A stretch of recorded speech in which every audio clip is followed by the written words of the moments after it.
Comment fonctionne l'infaillibilité pontificale?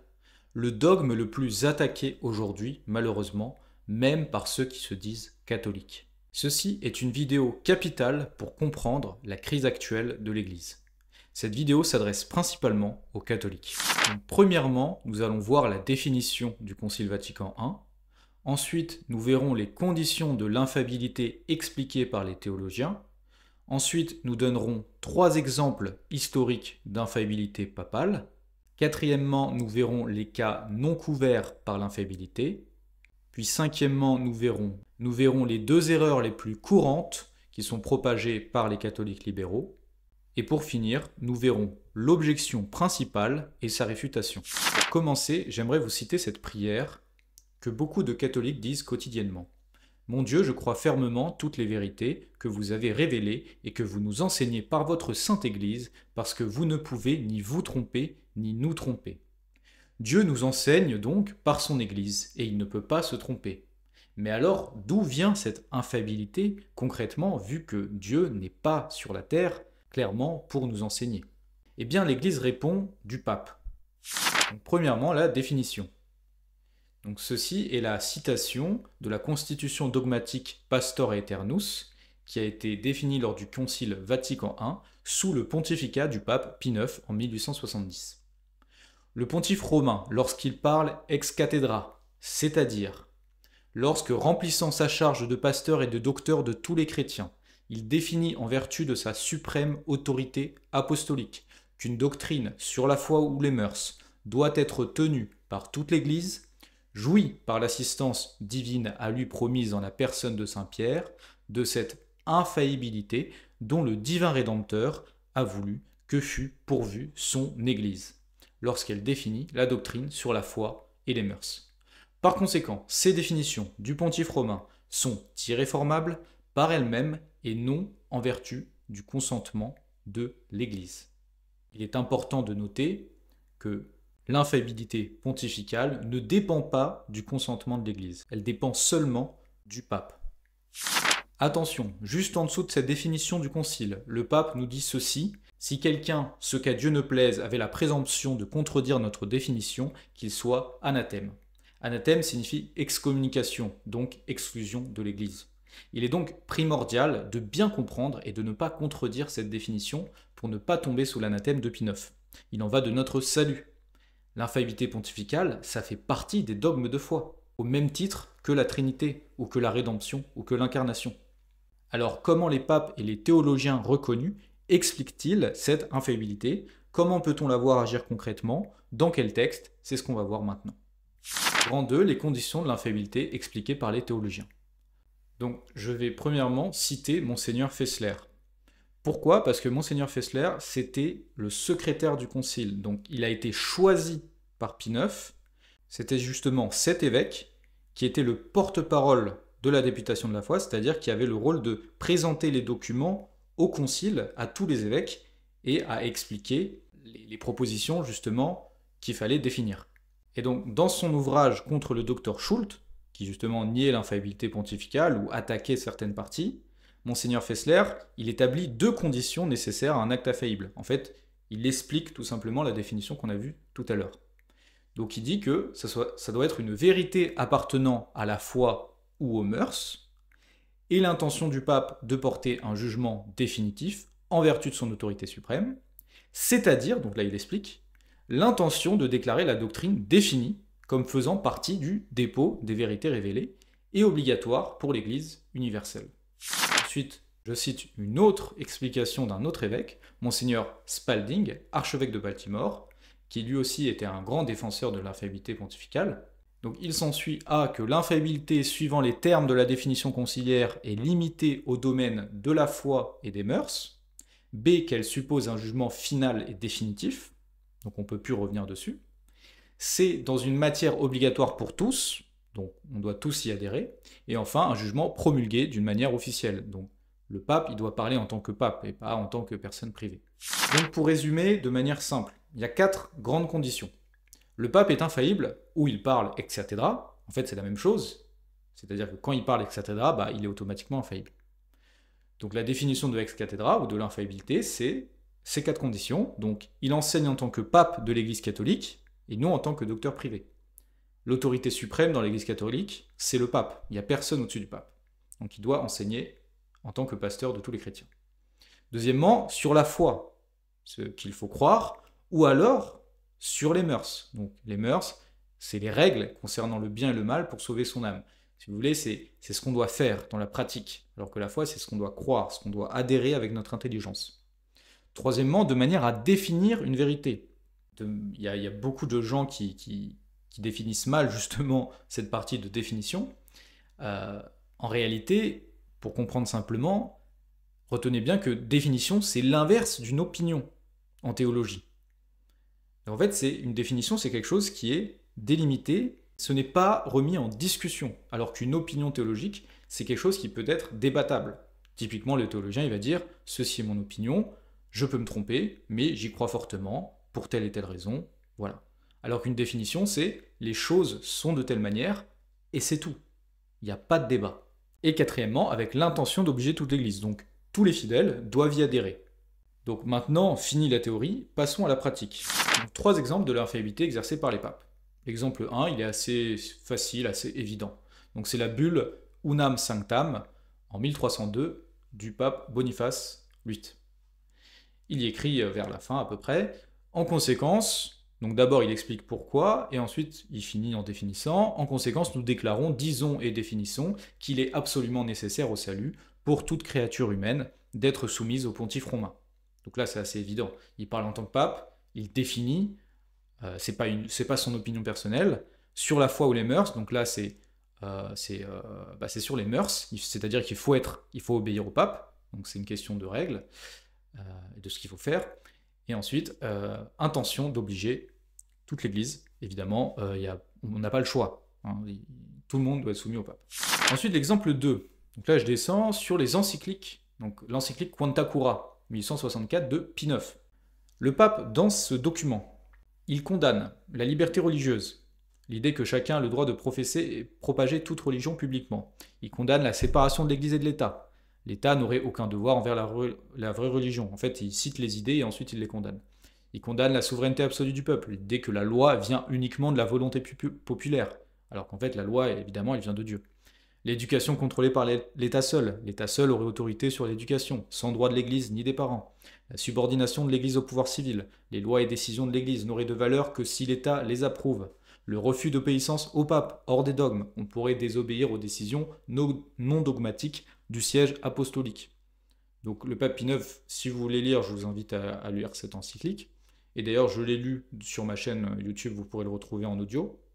Il cite tout simplement ses opinions, justement, qui sont des opinions, qui sont erronées, et il les condamne de manière infaillible, comme on va le voir avec tout simplement cette citation.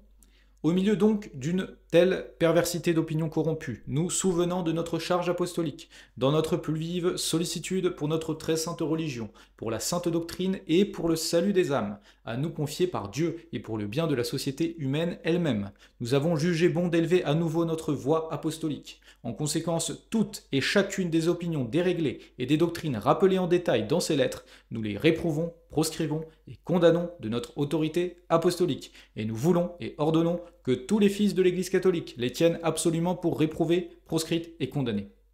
Donc là, c'est aussi assez évident, assez simple. Il parle en tant que pape, évidemment, il définit, donc c'est pas son opinion, il n'y a pas de débat, on ne peut pas débattre ce qu'il vient de dire. C'est condamné, le débat est terminé. Sur la foi ou les mœurs, donc là c'est sur les mœurs et aussi sur la foi, il y a pas mal d'idées. Et l'intention d'obliger toute l'Église, bon là il le dit clairement. Donc nous voulons et ordonnons que tous les fils de l'Église catholique les tiennent absolument pour éprouver. On n'a pas le choix. Donc là, évidemment, ces choses-là sont condamnées de manière infaillible. Ensuite, l'exemple 3, l'encyclique Humani Generis, qui a été écrit en 1950, ou publié plutôt en 1950, par le pape Pie XII. Donc dans cette encyclique, c'est un peu la même idée que Quanta Cura, c'est une liste d'opinions que le pape condamne.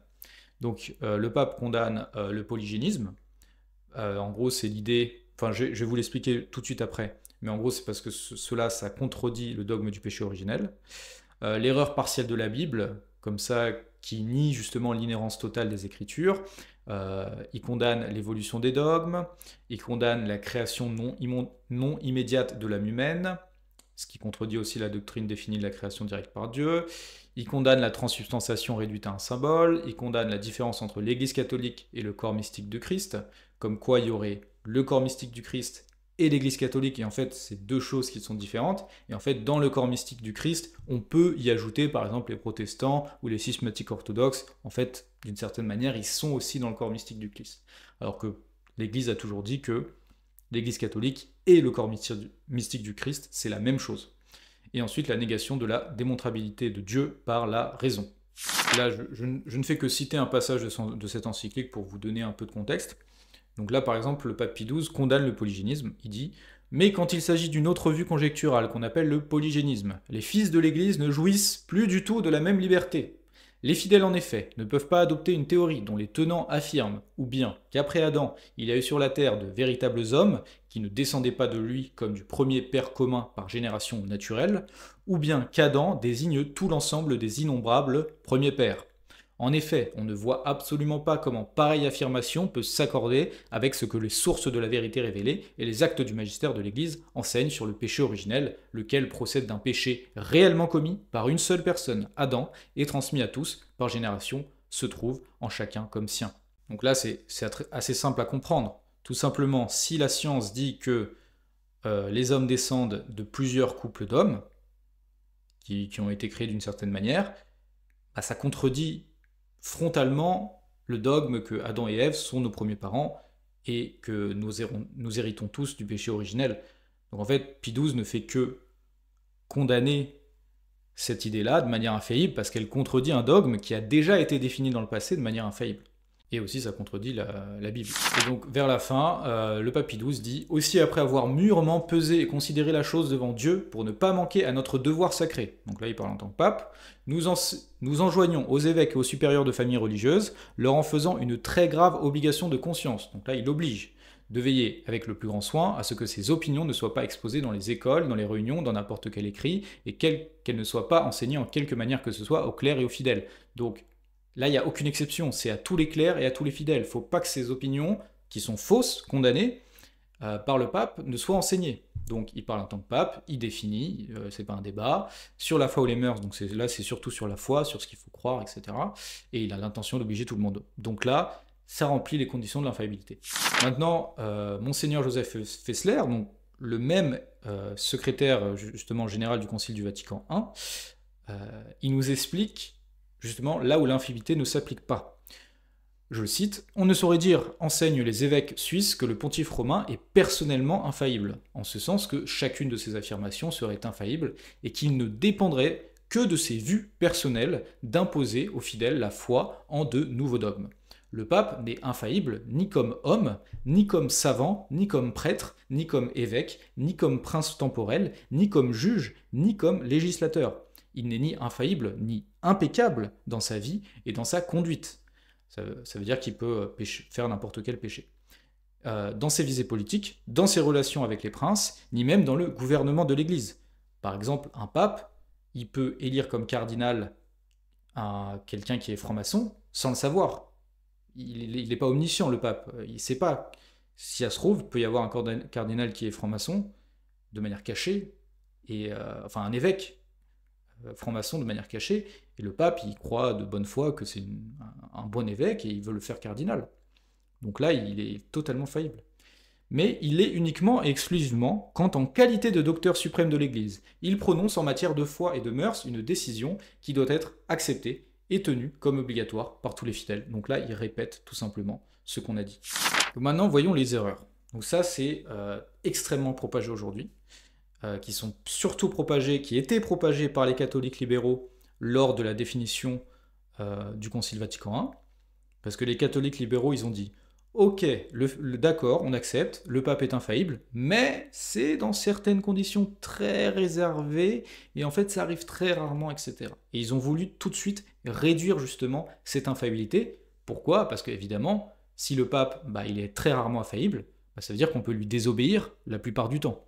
Et là, ça, les libéraux, ils aiment beaucoup désobéir, puisque justement, le libéralisme, c'est le fait de pouvoir donner les mêmes droits aux vrais et aux faux, c'est-à-dire de pouvoir suivre les principes de l'Église et en même temps suivre par exemple les principes de la Révolution, ce qui est complètement contradictoire et impossible. Donc l'erreur numéro 1, c'est le pape est infaillible seulement dans son magistère extraordinaire. Ex cathedra, ça veut dire extraordinaire, mais c'est pas du tout ce que le texte dit. Donc dans la définition, le mot extraordinaire n'est pas cité. Le magistère extraordinaire n'est pas cité. Le pontife romain, lorsqu'il parle ex cathedra, c'est-à-dire, donc là, il y a bien écrit c'est-à-dire, donc ils expliquent qu'est-ce que ça veut dire ex cathedra.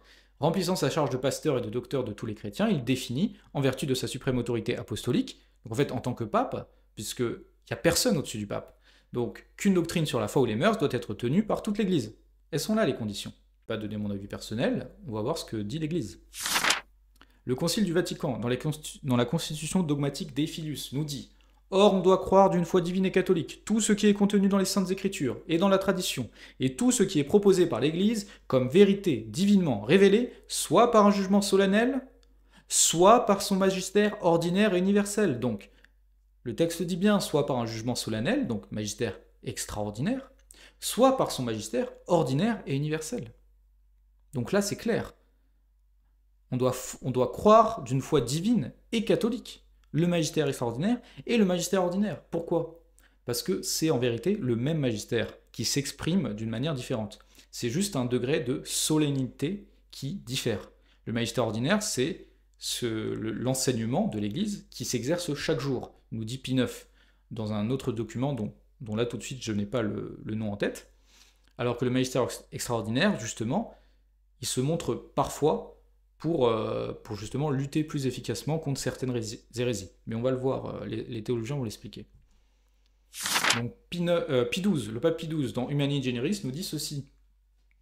Et l'on ne doit pas penser que ce qui est proposé dans les lettres encycliques n'exige pas de soi l'assentiment. Donc ça, c'était justement les catholiques libéraux qui disaient « Oui, les encycliques, c'est pas très solennel, donc on n'est pas obligé d'y obéir. » Sous le prétexte que les papes n'exerceraient pas le pouvoir suprême de leur magistère. C'est bien en effet du magistère ordinaire que relève cet enseignement, donc les encycliques font partie du magistère ordinaire, et pour ce magistère vaut aussi la parole « qui vous écoute m'écoute ». Donc là c'est clair.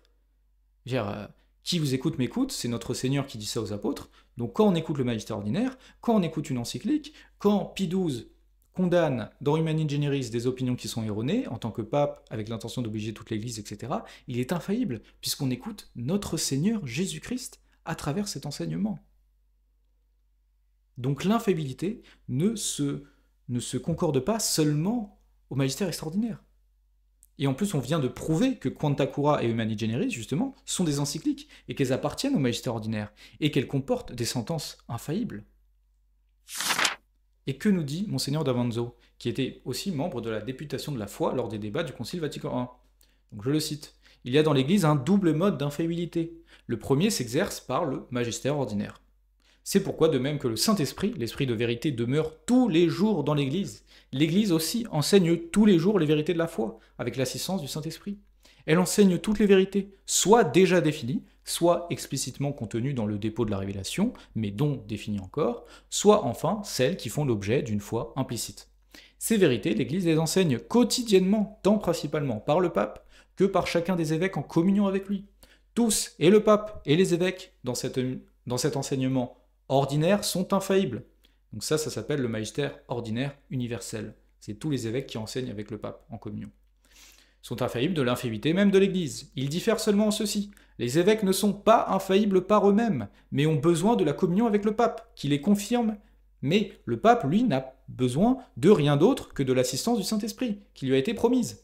Donc le pape, lorsqu'il enseigne dans son magistère ordinaire, sans le mot universel, puisque son magistère ordinaire seul, quand il enseigne de manière seule, il est infaillible. Et ça, il y a beaucoup de gens qui disent des bêtises là-dessus, et qui disent « Oui, alors seul le magistère ordinaire universel est infaillible. » Non, c'est faux.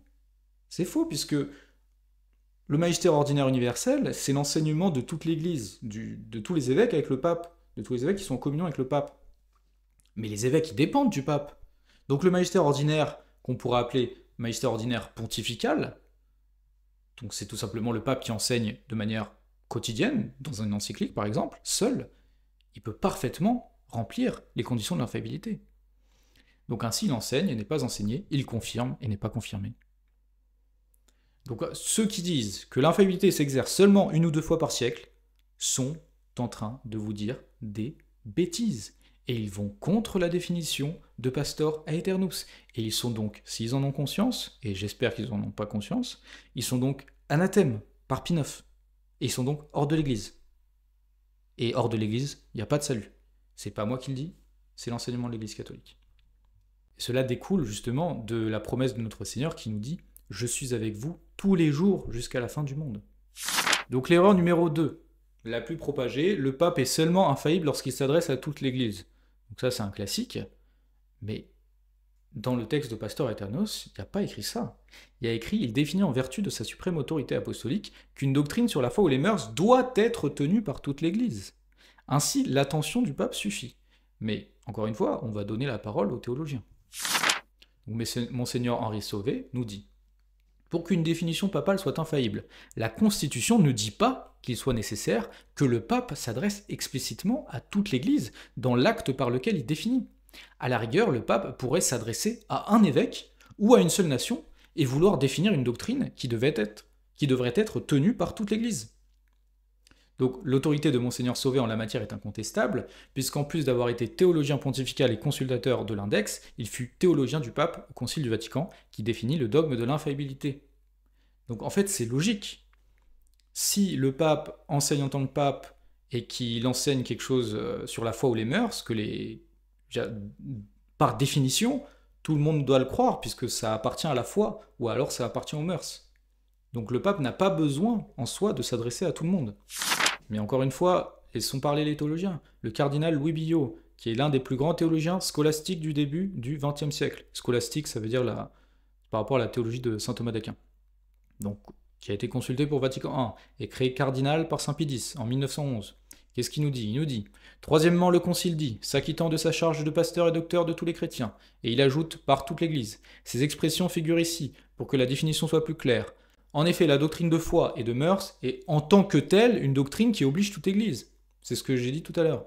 Car dès qu'on a affaire à une définition digne de ce nom, on doit nécessairement y reconnaître une déclaration adressée à toute l'Église, et qui émane du pape, en tant qu'il exerce sa charge de pasteur et docteur de tous les chrétiens. Et il n'est pas requis que cet acte du pape soit adressé de façon matérielle à toute l'Église, à toutes les fidèles ou à tous les chrétiens. Il suffit qu'il ait l'intention explicite de procéder à un jugement définitif, qu'aucune décision postérieure ne pourra plus modifier, mettant ainsi un terme à une controverse. Donc là, c'est clair. Et on a un exemple, justement, du pape Grégoire XVI, qui s'est plaint justement de cela aux évêques. En 1846, il répond à des doutes qui sont exprimés sur la portée obligatoire de décisions doctrinales du Saint-Siège qui auraient été adressées seulement à certains évêques, et non à l'Église universelle. Certains insinuaient que seuls les destinataires directs étaient liés par les décisions romaines, et que les autres pouvaient les ignorer. Donc là, c'est du libéralisme à l'état pur. Donc, et que nous dit le pape ? Ce que nous venons de dire est conforme aux enseignements et avertissements que vous savez déjà formulés, vénérables frères, soit dans nos lettres ou instructions aux divers archevêques et évêques, soit dans celles de notre prédécesseur Pie VIII, édictées par ses ordres ou par les nôtres. Il importe peu que ces instructions aient été données seulement à quelques évêques qui avaient consulté le siège apostolique, comme si la liberté était accordée aux autres de ne pas suivre cette décision.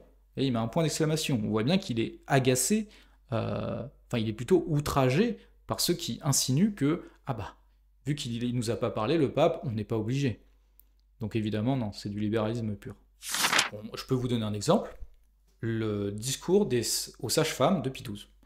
Donc le 29 octobre 1951, dans son discours aux sages-femmes, le pape, il explicite la doctrine pérenne de l'Église sur le contrôle naturel des naissances. Par suite, embrasser l'état de mariage, user constamment de la faculté qui lui est propre, et qui n'est licite que dans cet état, et d'autre part, se soustraire toujours et délibérément, sans un grave motif, à son devoir principal, serait un péché contre le sens même de la vie conjugale. Là, il dit que sans un grave motif, les personnes mariées n'ont pas le droit de se soustraire à leur devoir d'état en tant qu'époux. Et il dit ensuite, on peut être dispensé de cette prestation positive obligatoire, donc là il parle justement de l'acte conjugal, même pour longtemps, voire pour la durée entière du mariage, par des motifs sérieux. Donc là, il explique, donc, comme ceux qu'il n'est pas rare de trouver dans ce qu'on appelle l'indication médicale, eugénique, économique et sociale. D'où il suit que l'observance des époques infécondes peut être licite sous l'aspect moral, et dans les conditions indiquées, elle l'est réellement. Donc qu'est-ce que ça veut dire? Par exemple, on va donner un exemple concret. Le père de famille vient de perdre son travail. Il est au chômage. La période est très difficile. Il cherche, mais il galère à trouver du travail. Et là, accueillir un nouvel enfant, ça serait extrêmement compliqué, pour des raisons économiques et sociales, justement. Donc là, ça peut rentrer dans les conditions énumérées par le pape Pie XII. Il s'ensuit que le couple a le droit d'utiliser justement les époques infécondes, naturelles de l'épouse, pour avoir des relations sexuelles durant ces périodes-là. Et du coup, ça s'appelle un contrôle naturel des naissances. Donc ça, c'est autorisé justement dans des matières qui sont graves, pour des motifs sérieux, nous dit le pape. Les époux peuvent faire cela. Le pape Pie XII, justement, il s'adresse aux sages-femmes italiennes et il leur dit justement de dire ça aux époux, parce que les sages-femmes, elles sont confrontées justement aux femmes qui sont enceintes.